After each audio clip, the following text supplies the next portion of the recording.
ಸಿರಿಗನ್ನಡವೇ ನನ್ನ ಉಸಿರಾಗಿರಲಿ, ಸ್ವರ್ಗಲೋಕವೇ ಕೊಟ್ಟರೂ ಬೇಕಾಗಿಲ್ಲ, ಕನ್ನಡ ಮರೆತೆಂದು ಬದುಕುವುದಿಲ್ಲ. ನಾನು ನಾನು ನಾನು ಯಾರು? ನೀನು ಯಾರು? ಅವರು ಯಾರು? ಅವಳು ಯಾರು? ಯಾರು? ಯಾರೂ ಇಲ್ಲ. ನಾನು ಅನ್ನುವುದು ನನ್ನದಲ್ಲ, ನಾನು ನಾನಲ್ಲ. ಅಂದರೆ ನಾನು ಯಾರು? ನಾನು ಏನೂ ಅಲ್ಲ. ನಾನು ಏನೂ ಅಲ್ಲ, ನನ್ನದೇನೂ ಇಲ್ಲ ಅಂತ ನಡೆದವರು ತುಂಬ ಮುಂದೆ ಸಾಗಿದ್ದಾರೆ. ನಾನೇ ಎಲ್ಲ, ನನ್ನಿಂದಲೇ ಎಲ್ಲವೂ, ನಾನೇ ನಾನು ಅನ್ನುತ್ತಾ ಸಾಗಿದವರು ಮುಂದೆ ಸಾಗದೆ ಮಧ್ಯದಲ್ಲೋ ಆರಂಭದಲ್ಲೋ ಇನ್ನೆಲ್ಲೋ ನಿಂತಿದ್ದಾರೆ. ಒಬ್ಬ ಮನುಷ್ಯನ ಜೀವನದಲ್ಲಿ ನಾನು ಅನ್ನುವುದು ಬಂದು ಬಿಟ್ಟರೆ ಮುಗಿದು ಹೋಯಿತು ಆ ವ್ಯಕ್ತಿಯ ಕತೆ. ಇದು ಇಂದು ನಿನ್ನೆ ನಾಳೆಯ ಕಥೆಯಲ್ಲ. ಮಹಾಭಾರತ ರಾಮಾಯಣದ ಕಾಲದಿಂದಲೂ ಈ ನಾನು ಅನ್ನುವ ಶಬ್ದ, ಅಂದರೆ ಮನುಷ್ಯ ಯಾವಾಗ ಹುಟ್ಟಿದ ಅವನ ಜೊತೆಗೆ ನಾನು ಅನ್ನುವ ಶಬ್ದವೂ ಹುಟ್ಟಿದೆ ಅನ್ನೋದಕ್ಕೆ ಹಲವಾರು ಸಾಕ್ಷಿಗಳಿವೆ. ಪ್ರಪಂಚದ ಚರಿತ್ರೆಯಲ್ಲಿ ನಾನು ಎಂದುಕೊಂಡ ವ್ಯಕ್ತಿ ಯಾರೂ ಏನು ಮಾಡಲಾಗಿಲ್ಲ. ನಾವು ಎಂದುಕೊಂಡ ವ್ಯಕ್ತಿಗಳು ಜೀವನದಲ್ಲಿ ಅಗಾಧವಾದದನ್ನು ಸಾಧಿಸಿದ್ದಾರೆ, ಚರಿತ್ರೆಯಲ್ಲಿ ಅಜರಾಮರಾಗಿದ್ದಾರೆ. ಹಾಗೆ ನಮ್ಮ ಮುಂದೆ ನಾನು ನಾನು ಅನ್ನುತ್ತಿರುವಂಥ ವ್ಯಕ್ತಿಗಳು ಪ್ರತಿನಿತ್ಯ ಸಾವಿರಾರು ಜನರು ಕಾಣಸಿಗುತ್ತಾರೆ. ಅಂಥವರಲ್ಲಿ ಒಂದಿಷ್ಟು ಜನ ನಮಗೆ ಗೋಚರವಾಗುತ್ತಾರೆ. ಈ ರೀತಿ ಗೋಚರವಾದ ಒಬ್ಬ ವ್ಯಕ್ತಿ ನಮ್ಮ ದೇಶ ಮತ್ತು ಜಗತ್ತು ಕಂಡಂಥ ಒಬ್ಬ ಅದ್ಭುತ ಉದ್ಯಮಿ. ಅವನು ಯೋಚಿಸಿದ್ದೆಲ್ಲ, ಕೈ ಇಟ್ಟಿದ್ದೆಲ್ಲವೂ ಚಿನ್ನವೇ. ಯಾವ ಕೆಲಸವೂ ಅವನಿಂದ ಆಗುವುದಿಲ್ಲ ಅನ್ನುವ ಮಾತೇ ಇರಲಿಲ್ಲ. ಚಿಕ್ಕದಾಗಿ ಒಂದೊಂದೇ ಕೆಲಸಗಳನ್ನು ಆರಂಭಿಸಿದ, ಯಶಸ್ಸು ಕಾಣುತ್ತಾ ನಡೆದ. ರಾಜ್ಯ, ರಾಷ್ಟ್ರ, ಅಂತಾರಾಷ್ಟ್ರೀಯ ಮಟ್ಟದಲ್ಲಿ ಬೆಳೆದ. ಎಲ್ಲರೂ ಅವನತ್ತ ತಿರುಗಿ ನೋಡುವಂತೆ, ಹೆಮ್ಮೆ ಪಡುವಂತೆ ಬೆಳೆದ. ಅಷ್ಟೈಶ್ವರ್ಯಗಳು ಅವನ ಜೊತೆಗಿದ್ದವು.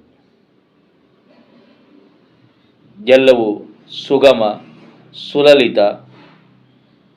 ಇನ್ನು ಮುಂದೆ ಏನಿಲ್ಲ, ಎಲ್ಲವೂ ನನ್ನದೇ ಅನ್ನುವುದು ಆ ಕ್ಷಣದಲ್ಲಿ ಅವನ ಅಂತರಂಗದಲ್ಲಿ ಪ್ರವೇಶಿಸಿತು. ನೋಡಿ, ಆಗಲೇ ಅವನ ಅಂತ್ಯ ಆರಂಭವಾಯಿತು. ಜಗತ್ ಪ್ರಸಿದ್ಧವಾದ ಒಬ್ಬ ವ್ಯಕ್ತಿ ಒಂದೊಂದೇ ಸಮಸ್ಯೆಯ ಸುಳಿಯಲ್ಲಿ ಸಿಲುಕುತ್ತಾ ನಡೆದ.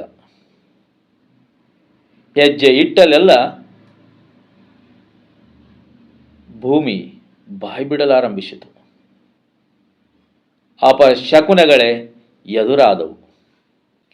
ಒಂದೊಂದೇ ಉದ್ಯಮ ನಷ್ಟದತ್ತ ನಡೆಯಿತು.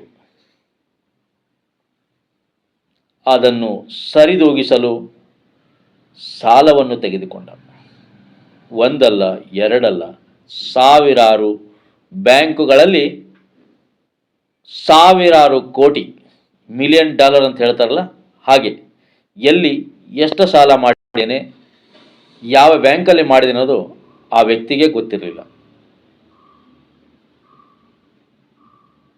ಯಾಕೆಂದರೆ ಯಶಸ್ಸು ಕಂಡ ಬಳಿಕ ಅವನ ದಿನಚರಿ ಬದಲಾಗಿತ್ತು.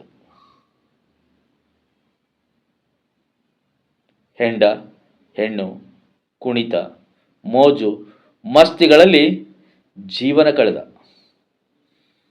ಯಾಕಂದರೆ ದುಡ್ಡು ಯಾವುದೋ ಮೂಲೆಯಿಂದ ಬರುತ್ತೆ, ಏನೋ ಆಗತ್ತೆ, ನನ್ನ ಎದುರಾಳಾಗಿ ನಿಲ್ಲುವರು ಯಾರಿದ್ದಾರೆ, ನನ್ನನ್ನು ಯಾರು ಎದುರಿಸ್ತಾರೆ,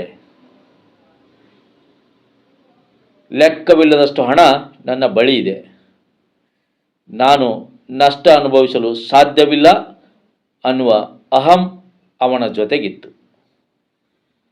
ಆ ನಾನು ಅನ್ನುವ ಅಹಂ ಅವನನ್ನು ಕರೆದೊಯ್ಯಬಾರದ ಜಾಗಕ್ಕೆ ಕರೆದೊಯ್ಯಿತು.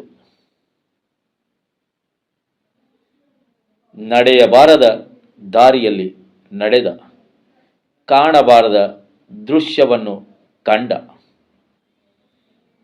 ಒಂದೊಂದೇ ಕಂಪನಿಗಳು ದಿವಾಳಿಯಾಗುತ್ತಾ ನಡೆದವು. ಮುಂದೆ ಏನು ಅನ್ನುವ ಯೋಚನೆ ಕಾಡಲಾರಂಭಿಸಿತು.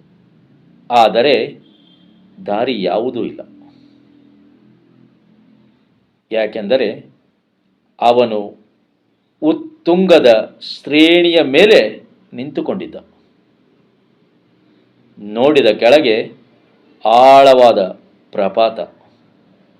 ಒಂದು ಕ್ಷಣ ಯಾಮಾರಿದರೆ ಮುಗಿಯಿತು ನನ್ನ ಕತೆ ಅನ್ನುವ ಸ್ಥಿತಿ ಅವನದಾಗಿತ್ತು. ಇದೆಲ್ಲಕ್ಕೂ ಕಾರಣ ಏನು? ನಾನು. ಎಲ್ಲಿ ಹೋದರೂ ನಾನು, ಎಲ್ಲಿ ಬಂದರೂ ನಾನು, ಎಲ್ಲಿದ್ದರೂ ನಾನು. ನನ್ನ ಮುಂದೆ ಯಾರಿಲ್ಲ, ನಾನೇ ಎಲ್ಲವೂ ಅನ್ನುತ್ತಾ ಮೆರೆದ ಆ ದಿನಗಳ ನೆನಪು ಅವನನ್ನು ಕಾಡಲಾರಂಭಿಸಿತು. ಒಂದೊಂದೇ ನೆನಪಿನಲ್ಲಿ ಪಾತಾಳಕ್ಕಿಳಿದು ಹೋದ. ಆದರೆ ಏನು ಮಾಡಲು ಸಾಧ್ಯವಿರಲಿಲ್ಲ. ಎಲ್ಲವೂ ದಿವಾಳಿ. ಅವನನ್ನೇ ನಂಬಿದ ಹೆಂಡತಿ, ಮಕ್ಕಳು, ಬಂಧುಗಳು ಎಲ್ಲರೂ ಅವನಿಂದ ದೂರ. ಕೊನೆಗೆ ಏಕಾಂಗಿಯಾದ. ಒಂದೊಂದೇ ಕಂಪನಿಗಳು ಹರಾಜಿಗೆ ಒಳಪಟ್ಟವು. ನೋಡುತ್ತಲೇ ಆ ವ್ಯಕ್ತಿ ದೇಶ ಬಿಟ್ಟು ಓಡಿ ಹೋದ, ತಲೆ ಮರೆಸಿಕೊಂಡ. ಎಲ್ಲರೂ ಹೆಮ್ಮೆ ಪಡುವಂತೆ ಬೆಳೆದ ವ್ಯಕ್ತಿ ನಾನು ಎಂಬ ಒಂದೇ ಒಂದು ಕಾರಣಕ್ಕೆ ಅಹಂಕಾರದ ಅಹಮ್ಮಿನ ಗೋಡೆಯಿಂದ ಹೊರಬರದೆ ಯಾವ ರೀತಿ ಸಂಕಷ್ಟಕ್ಕೆ ಒಳಗಾದ. ಇದು ಅವನೇ ಮಾಡಿಕೊಂಡ ಸ್ವಯಂಕೃತ ಅಪರಾಧ. ನಾನು ಅನ್ನುವುದು ಬಿಟ್ಟು ನಾವು ಅನ್ನುವುದರ ಹಿಂದೆ ಹೋದರೆ ಏನು ಬೇಕಾದರೂ ಆಗುತ್ತದೆ. ಆತ್ಮರತಿಯ ಅಂಗಳದಲ್ಲಿ ತೇಲಾಡುತ್ತಿದ್ದರೆ ಅವನ ಕತೆ ಮುಗಿದಂತೆ. ಬರೀ ಒಬ್ಬ ಉದ್ಯಮಿ, ರಾಜಕಾರಣಿ, ಚಿತ್ರ ನಟ, ನಿರ್ಮಾಪಕ, ನಿರ್ದೇಶಕ ಅಥವಾ ಇನ್ಯಾವುದೋ ಕ್ಷೇತ್ರದ ಮಹಾನ್ ವ್ಯಕ್ತಿಗಳಿದ್ದಾರಲ್ಲ, ಅವರೆಲ್ಲರದು ಇದೇ ರೀತಿಯ ಕತೆ.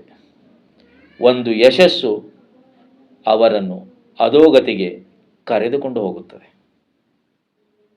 1000 ಯಶಸ್ಸನ್ನು ಕಂಡರೂ ತಟಸ್ಥವಾಗಿರುವಂಥ ವ್ಯಕ್ತಿ ಸದಾ ಮುನ್ನಡೆಯುತ್ತಾನೆ. ನಾನು ನಾನು ನಾನು ಅನ್ನುತ್ತಾ ಸಾಗಿದರೆ ನಾನಾಗಿರುವುದಿಲ್ಲ, ನಾನಿಲ್ಲ, ನನ್ನಿಂದ ಏನು ಮಾಡಲಾಗುವುದಿಲ್ಲ. ನಾವು ಎಂದು ಸಾಗಿ ಅಸಾಧ್ಯವಾದುದನ್ನು ಸಾಧಿಸಿ 4 ಜನಕ್ಕೆ ಒಳ್ಳೆಯದನ್ನು ಮಾಡಿ ಬದುಕುವುದಿದೆಯಲ್ಲ, ಅದು ನಾವು ಅನ್ನುವ ಪದ. ನಾನು ಬದುಕಬೇಕು, ನನ್ನ ಮಕ್ಕಳು ಬದುಕಬೇಕು, ನನ್ನವರು ಬದುಕಬೇಕು ಎನ್ನುವ ಸ್ವಾರ್ಥ ಇದೆಯಲ್ಲ, ಅದು ನಮ್ಮ ಅವನತಿ. ನನ್ನಂತೆ ಪ್ರಪಂಚ, ನನ್ನಂತೆ ಎಲ್ಲರೂ, ಅವರೂ ಚೆನ್ನಾಗಿರಬೇಕು, ನಾನೂ ಚೆನ್ನಾಗಿರಬೇಕನ್ನೋದು ವಿಶಾಲ ಮನೋಭಾವನೆ.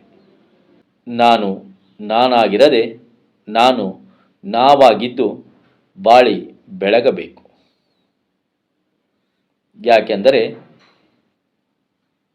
ನಾನು ಅಂದುಕೊಂಡ ಬಂದ ನಾವು ಹೋಗುವಾಗ ತೆಗೆದುಕೊಂಡು ಹೋಗುವಂಥದ್ದು ಏನೂ ಇಲ್ಲ. ಬರಿಗೈಯಲ್ಲೇ ಬಂದು ಬರಿಗೈಯಲ್ಲೇ ಹೋಗಬೇಕು. ಅದಕ್ಕೆ ನಾನಾಗಿರದೆ ನಾವಾಗಿದ್ದು ಬದುಕಿ ಬೇರೆಯವರನ್ನು ಬದುಕಲು ಬಿಟ್ಟು ಅವರ ಏಳಿಗೆಗೆ ನಾವು ಶ್ರಮಿಸುತ್ತಾ ಬಾಳಿ ಬದುಕುವುದು ಒಳ್ಳೆಯದು. ನಾನು ನಾನು ಅಂತ ಹಗಲಿರಳು ಜಪಿಸುತ್ತಾ ನನ್ನಿಂದಲೇ ಎಲ್ಲವೂ ಅಂದುಕೊಂಡಿದ್ದರೆ ಏನನ್ನೂ ಮಾಡಲಾಗುವುದಿಲ್ಲ.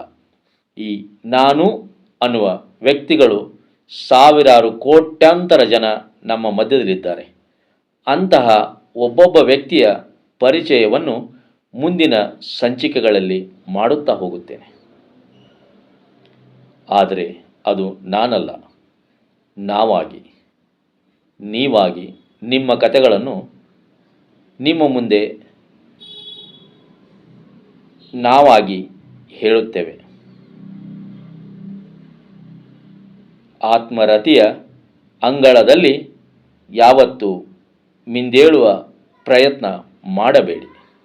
ನಾವುಗಳಾಗಿ ನಾನಾಗಬೇಡಿ. ನಮಸ್ಕಾರ. ಸತ್ಯವಿದು ಕನ್ನಡ ನಾಡಲಿ ಹುಟ್ಟಲು ಪುಣ್ಯವು ಬೇಕು. ದೇವರ ದಯೆಯಿಂದಲಿ ಈ ಭಾಗ್ಯವು ದೊರೆತರೆ ಸಾಕು. ಹೈ